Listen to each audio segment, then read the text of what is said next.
Ada pertanyaan seperti ini. Apakah statistik deskriptif itu? Oke, statistik deskriptif. Nah, jadi statistik deskriptif itu dalam ilmu statistik itu berarti merangkum data yang telah dikumpulkan sehingga menjadi informasi yang lebih mudah dipahami. Nah, rangkuman itu bisa berupa grafik, tabel, atau angka rata atau angka rata-rata dan presentase ya. Itu biasanya kan sering kita lihat seperti itu ya. Nah, contohnya seperti rangkuman data tentang produksi padi di berbagai daerah.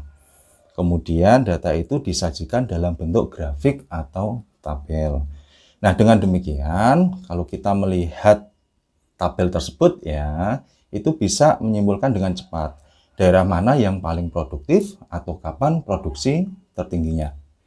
Nah, deskripsi dari data itu dapat membantu kita untuk memahami gambaran besar dari sebuah fenomena dan merupakan langkah awal sebelum melakukan analisis yang lebih dalam.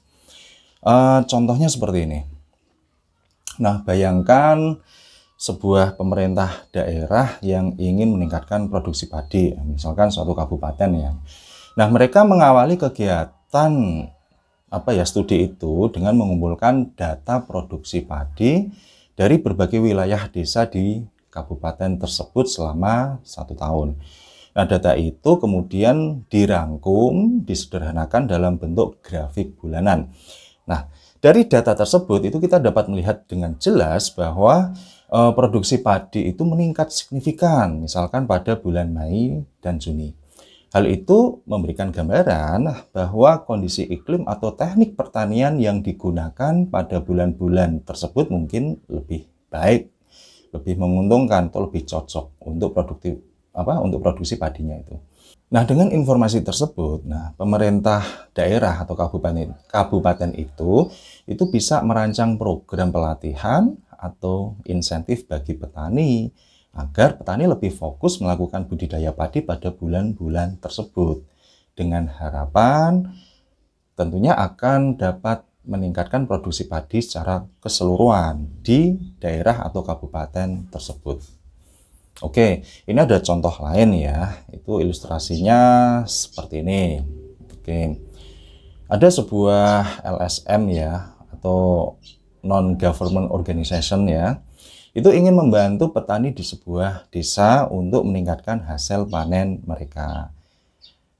LSM atau NGO itu memilih 20 orang petani sebagai sampel dan memberikan mereka pupuk organik baru untuk diuji coba.